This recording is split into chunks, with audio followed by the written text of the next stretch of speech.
Feel free during the speech if you want to move a little bit to the right, to the left, to stand, but don't cover the view for the other people. Feel free, it's a free country still. So, first of all, thank you for coming. Let's start again. Thank you for coming. My name is Buddy, and I will be your tour guide here in Misgav Am. Welcome to Misgav Am, the northest kibbutz in Israel, the northest kibbutz in the world.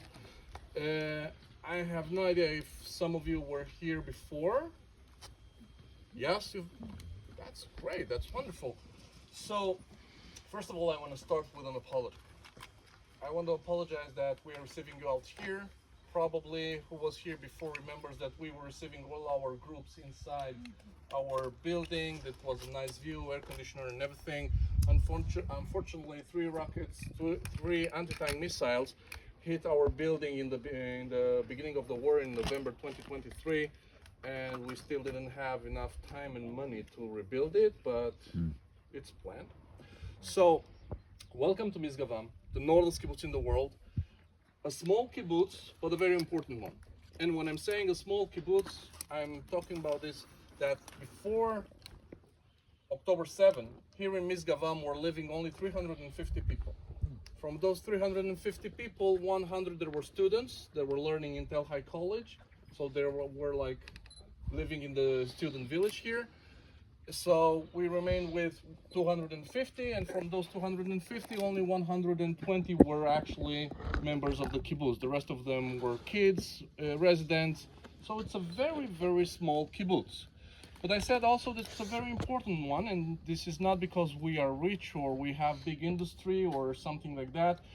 It's because we are sitting here on the border with Lebanon. I don't know if you paid attention when you went down from the bus. There is our fence here, and immediately after it is the wall. Who's sitting on my left can see the wall down there, the big concrete snake down there. So we are sitting exactly on the border. And if you are looking at your right side, or on your right, you can see on the right side from the building, you are seeing the end of the Golan Heights. But from the left side of the building, you are seeing that big mountain over there. And that's the Hermon mountain. The two peaks that you are seeing on the top of the mountain, those are the Syrian peaks.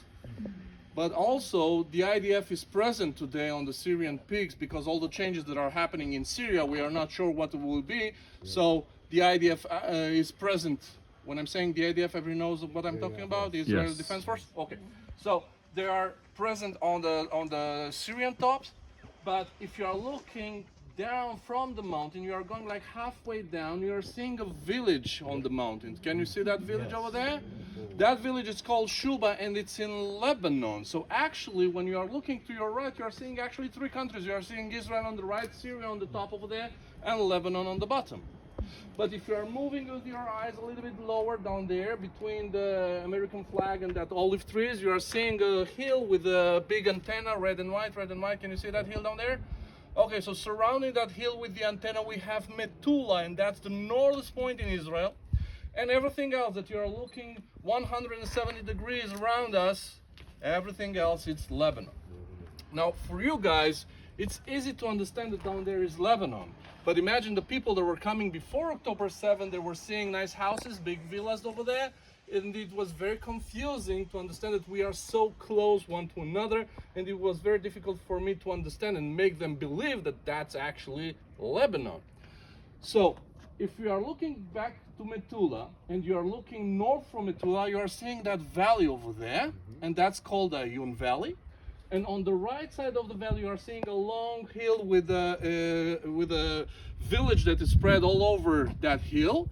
And that village is called El Hiam. And before the war, before October 7, we didn't have too much information about El Hiam. We knew that there is some Hezbollah presence on that village, but not that much. We've seen some demonstrations that they were planning, and they tried to enter Metula with those demonstrations. We saw that quarry over there before the hill, and we understood that something is weird with that quarry, but not more than that. Unfortunately, during the war, we discovered that Hezbollah, they were very well based on that hill. They used a high elevation. They launched rockets all over the valley, all over the kibbutzim that are down in the valley. Also, the rockets that hit Misgav Am, they came from that area. And that was a big surprise for us. But we had another surprise also, in a good way, let's call it like this. Because if you're looking in the end of the valley, you are seeing another chain of mountains, and those are called the Shuf Mountains. Beirut, it's after those mountains, okay, like 45 miles from here. But halfway up, as you're going from the valley on the mountain, you are seeing a town that is called Mar Jayun. And the village that is coming down from Mar Jayun, it's called Klea. And those two names for the older generation here in Israel has a big importance, because during the period of time when the IDF was in the buffer zone, starting from 1982 until 2000, those names were all the time on the news, on the media. Everybody knew about Mar Jayun and Klea, and they were hearing a lot about this. But during this war, it was a little bit quiet, that area. And then my thoughts are that it was quiet because those areas are still Christian areas. Okay? The biggest population in Mar Jayun is Christian. The Christians and the Druze people, they didn't allow Hezbollah in the last years to take over and to use their villages and towns for their purpose. And probably that's the reason that we didn't heard about those places in the media during this war. And by the way, if we are talking about Christians in Lebanon, I don't know if you know this, but Lebanon was a Christian country. Until the year 2000, more than 50% of the population of Lebanon, they were Christians. Wow. It was the first Arab Christian country. It was created by the French mandate as a shelter for the Christian communities here in Middle East. Unfortunately, today there are less than 25%. By the way, also, you know, when the French left their mandate, they said, we will teach you how to be democratic as a country, because we are democratic, we are the French, we know everything. So we will teach you how to be democratic. And that's why, because more than 50% of your people are Christians, your president has to be Christian. Because the Sunnite Muslims are the next in line, your prime minister has to be Sunnite Muslim. The head of the parliament has to be Shiite Muslim. The Druze people will have something like Ministry of Defense. So everyone will be in the government. You will run your own country, and everyone will be happy. But what they didn't take in consideration, that those are hating those are killing those. They are not able to create a government. If you are looking at their history, you are seeing all the political assassinations that was in Lebanon. And that's why Hezbollah grows so strong. They build a state inside a state, because Lebanon, it's a political weak country. But let's come a little bit closer to us, and we are seeing this hill in front of us. And on the right side of the hill, you are seeing a village that is totally destroyed. And this village in Hebrew, it's called Kfar Kile. In English, sounds a little bit funny because it's like kill a village. But that's the IDF also that you heard. Okay. So that village down there, it's like a new historical village here in the area. But that was a Shiite Muslim village. They never been friendly with us. Before the war, we knew that in that village there are like 400 soldiers all the time, and those were the Redwan force, their elite force. 5 years ago, the IDF discovered a tunnel that was coming from that village inside Israel, and they were planning to use that tunnel to conquer Metula. And when I'm saying a tunnel, you have to imagine something that is like 250 feet deep, almost a mile long. A Humvee was able to cross through that tunnel. It was a huge tunnel, okay? So we knew, and the IDF knew, that is a very problematic village. That's why the IDF was very strong in front of that village. And you are seeing all the destruction in that village, but also Metula on our side was affected, that more than 60% of the houses were damaged during this war. But what about what we're seeing here next to us and down there? Because I will tell you, and this will surprise you, that I will tell you that this is another village. And this village is called Adese. And the story of Odessa actually is telling us the story of South Lebanon. Because this village is a very old village. It was a Christian village. The relationship between our kibbutz and that village, there were good relationships. That means that back in 1945, when this kibbutz was established, we've bought some of our lands from them. And they were working here, and they were coming here for movie nights, and we had like special delegation between us and them. We were going to visit them, they were coming to visit us. So it was like a pretty quiet and friendly neighborhood. But this love story ended in the year 2000, my friends. In the year 2000, the IDF withdrew from the buffer zone, and all this area that we are calling south of Lebanon, instead of the Lebanese army to take over, Hezbollah conquered everything. And they conquered everything, especially the villages that were like very close to the border. And what happened in Odessa in 2000? It's kind of October 7 on the other side. And they did that not only because the people were Christians. They did that because majority of the people that were living here were part from what was called the South Lebanese Army. There were soldiers in the South Lebanese Army. The South Lebanese Army was a part of the Lebanese Army, but they were our friends. They were fighting with the IDF against the Palestinian terrorist organization. So when Hezbollah took over, they look at them as traitors. Also them, their families, their friends, everyone. And this is why they did what they did. So after 2000, Hezbollah was the master of the village, but an empty village. No citizens, no population. So they start to call for their supporters from all over the world, not only from Lebanon. They said, come here, come help us to be strong in the front of the Zionist enemy, and we will give you a house for free. We have the empty houses that the traders left behind, big houses, nice houses. You'll get a house for free. And more than that, we understand your problem that you'll get here, you'll receive a house, but you have nothing to work, because if you are looking, there is no agriculture, no industry, no commercial side, no nothing. So we will pay you also to be here. We will give you like a monthly salary. And by the way, who do you think that was behind all this money? Because it wasn't Hezbollah actually? Iran, exactly. Iran put a lot of money and effort in this area. So those people came because it was a great agreement. Free house, free money, do nothing, perfect. And they came here, they received their house, but they received only the top floor of the house. What was under was belonging to Hezbollah. So they used them actually as a human shield. And you can ask me also, okay, but how do you know this? 2006, my friends, the Second Lebanese War, the IDF went inside and we discovered all those things. But also, after 2006, those civilians continue to be here. But few more things happened, not related to the conflict here. One of them was the COVID. If you remember the time when we were wearing masks and everything was hysterical. Also, the economics of Lebanon totally went down. It was a total disaster, still a total disaster, okay? But those were things that actually didn't have anything to do with the population here.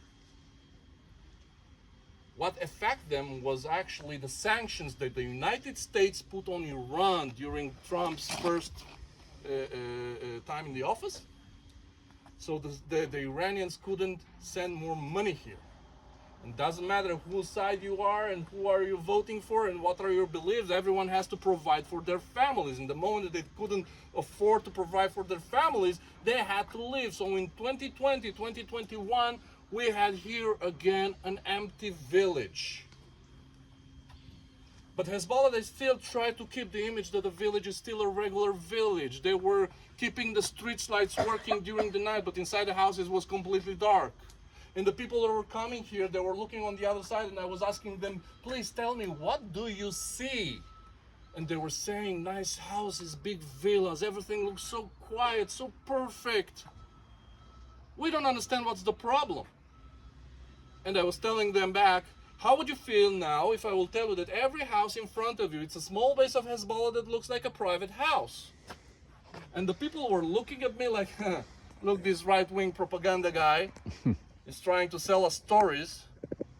But I was saying also, you don't have to believe me, my friends, but look for yourself. And I was pointing to houses that they had like a shape of a house, but no windows.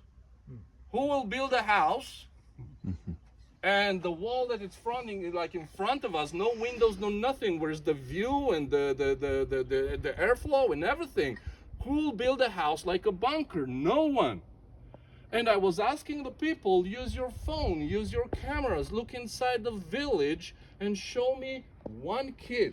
And I would point also where's the school. It's over there in the end of the village. So it will be more easier for you to do it. No women's, no children, no nothing except men's in their 20s, 50s. That were actually Hezbollah soldiers only during the day, not during the night. They were coming here. We were hearing them working, doing stuff, but nothing else. And they've built here, during this period of time, they've built here a monster under our nose. And we had no idea. We had some idea. We knew that they are here.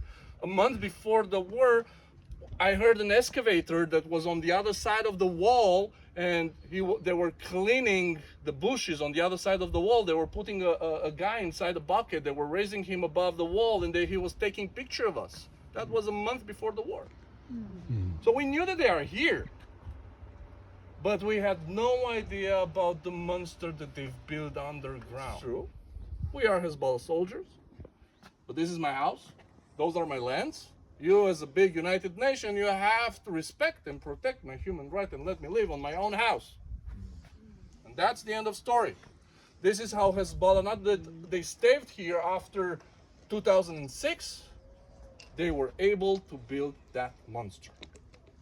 So on October 7, when we opened our TVs and we've seen what was going on the south, we were surprised twice. First of all, about what was going on in the south. Second of all, how it is possible that it's happening in the south and we are still breathing here. But we understood that this situation will not last for long, and we took advantage of those few hours. So we said to the people of the Misgav Am, please take your kids, the young families, take your kids, go to Tel Aviv, Jerusalem, friends, family, whatever, don't stay here because it will be dangerous. And on October 7th in the evening, we were here in war. All the eyes were looking to Gaza and to the south, but we were in war here.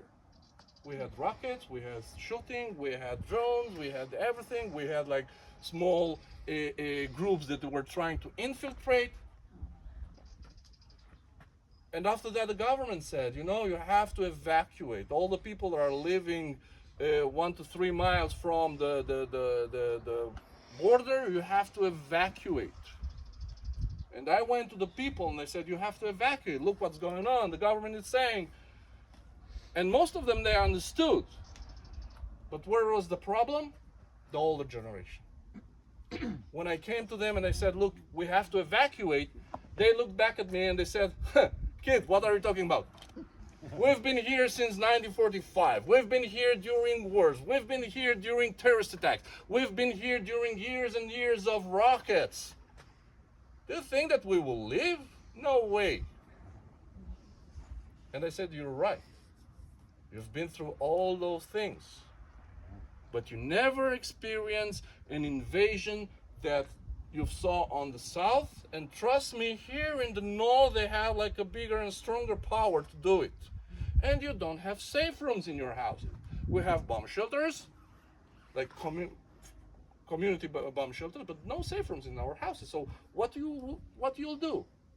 Instead of helping the IDF and the security team of the kibbutz, they will have. Maybe you can see that car that is passing right now. There is a car on there. Mm-hmm. And they've seen a small checkpoint. There was a Lebanese army armored vehicle and 2 SUVs of the United Nations. There was like, oh, they're here under us. That's new. Probably that's good. But something was bothering my eye. And those were yellow flags. Yellow flags on the other side are not related to our hostages in Gaza. The yellow flags on the other side are Hezbollah flags. And I was confused. I said to myself, wait a second. We're back, but they're back? What's going on here? And they're putting their flags above the Lebanese army and the United Nations? So what's changed? I was very confused. And I was looking at that road that you're seeing down there, and I was seeing cement trucks that they were passing. And I said to myself, I have no idea how to build something, or I never worked in construction. But I know that at this stage, a cement truck is totally useless. And I was so angry. But I had no idea about the war with Iran. Because till the war with Iran, everything was like quiet and annoying for us and everything. But immediately after those 12 days of war with Iran, the IDF came back and they are completing their job. Wow. So it's something changed. I'm not sure how much it's changed, because what are you seeing on the top field behind me? Looks like what? A fortress. Is that 3 new? months ago, I wasn't asked you, what are you seeing on the top of the hill? It wasn't there. 3 months ago, I 3 was months. saying, you are seeing there is something on the top of a hill. It's not clear what is it, but I will tell you that's a small military base. But that was 3 months ago. And in the beginning, I said to myself, okay, it's only, like concrete on the top and everything. The IDF can deal with that if they will be needed to deal with that. But I've seen also the cement trucks that went down for like more than 2 weeks, one after another, pouring some tons and tons of concrete. And I'm not sure how we will deal with that. By the way, it was built with British money. British money. So this is our reality here. This is how we are living here. We came back, I've told you before the war, we were 350 people. Now, if you'll ask me as a member of the kibbutz, how many people came back, I will tell you 98%. If you look at the papers that the government are showing and the numbers that they are showing, they will say like 67%. Where is the difference? The 100 students that during those 2 years they are already doctors, so they are not living here anymore. But from the beginning, more than 45% of the members we came back. Now we are like 98%. With something like 4 families they didn't come back for, but instead of those 4 families, we got 6 new families that they came here to live with us. But it's not easy. It's not an easy place to live. There are people that are coming here and they're asking me, please tell me, why you are so stubborn and you are living here on the border? Why you are not moving a little bit inside Israel? And I'm asking them back, please tell me, what do you think? If we will move back from here, our troubles will stay next to the wall? They will follow us. Look what happened in Gaza. So we have to be here. We have to be strong. But that's not an easy task. But you know what gave us the power to continue? It's also the spirit. But most of it, it's you guys. Seeing you coming here gave us the power to continue, because we are seeing that we are not alone. If we are looking at the media, we are seeing that everyone is against us. But coming here and seeing you guys, we understand that actually we are not alone. We have friends, we have people that come here, even probably your friends and families ask you, are you crazy where we are going? There is a war over there. But still, look at you are here. That's right. Why? Because you care. because you want to show your love, because Amen. you want to show us that we are not alone, because you want to take the message, to receive the message and take it back with you. Mm-hmm.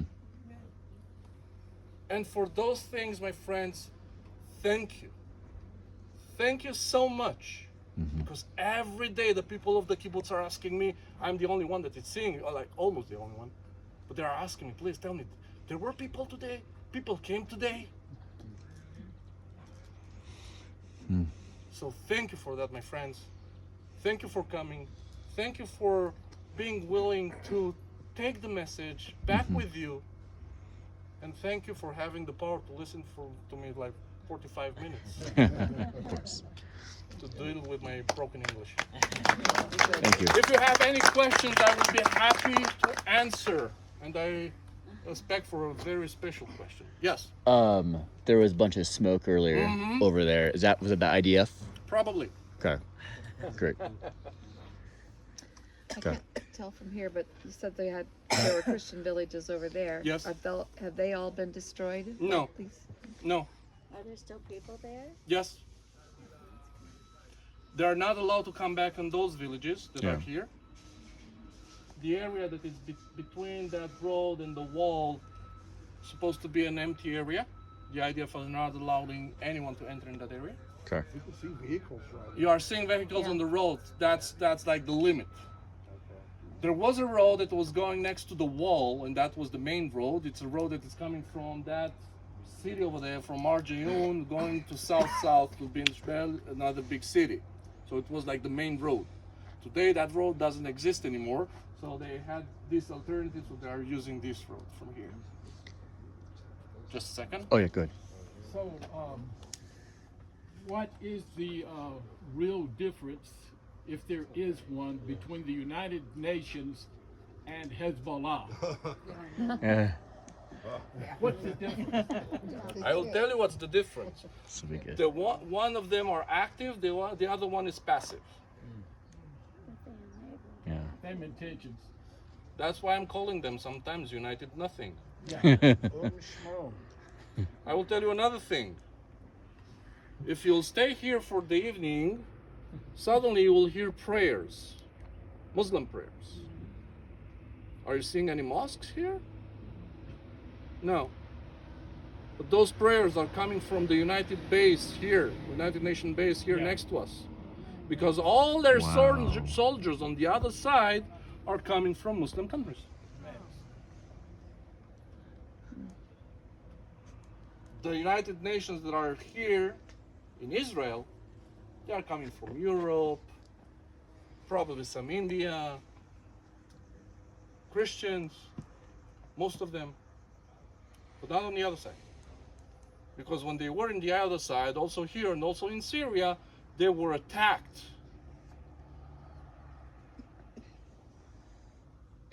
And we were the one that we were supposed to help them. You want to ask me something?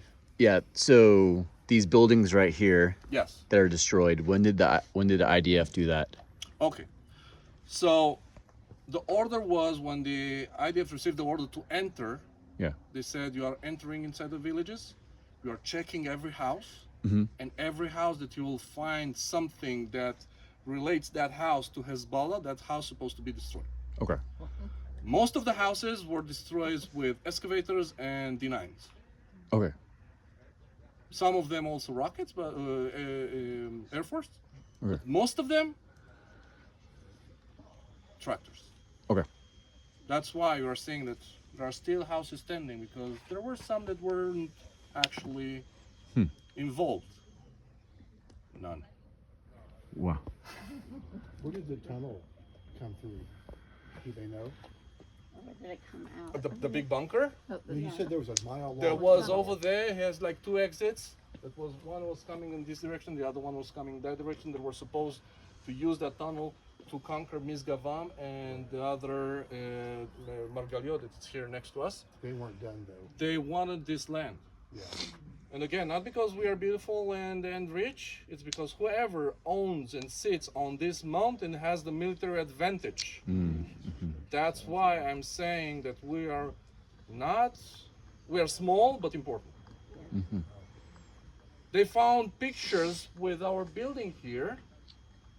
You know, like they having in the artillery, you have the picture, but with the signs for taking azimuth and distance. Range cards. Exactly. Thank you. With our building. Why we are not destroying and we are letting our building like this until we'll have the money to rebuild it as good as we can? It's because it is a sign of us being here. Why they were shooting at this house? There was nothing here. No one. A visitor center. But for them, it's something that represented the Zionists here on this mountain.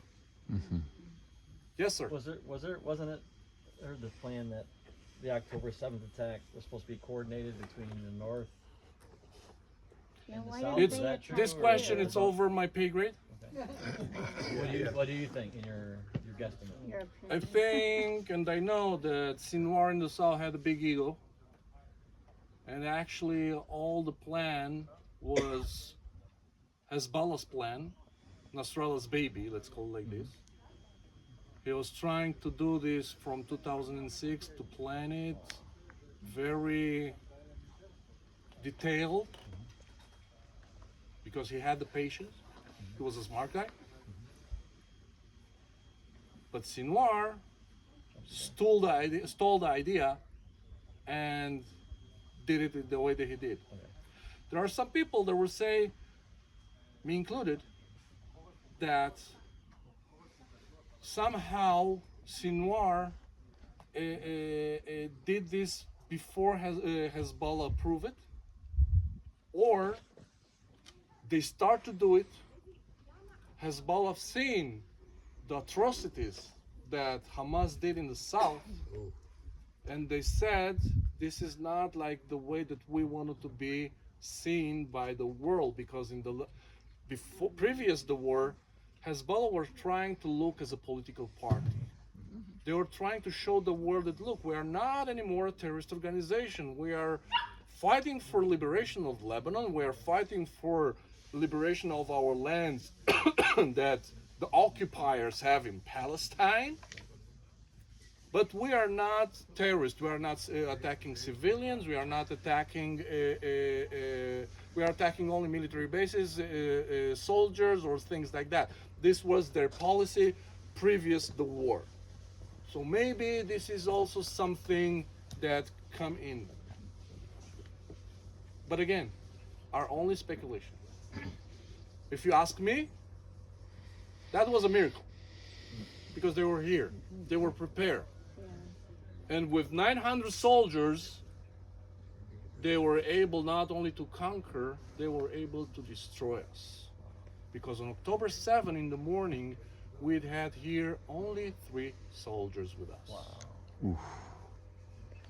That's why I'm saying today that the only thing that will give me the feeling that I'm able to do something, it's what are you calling in the United States, the Second Amendment?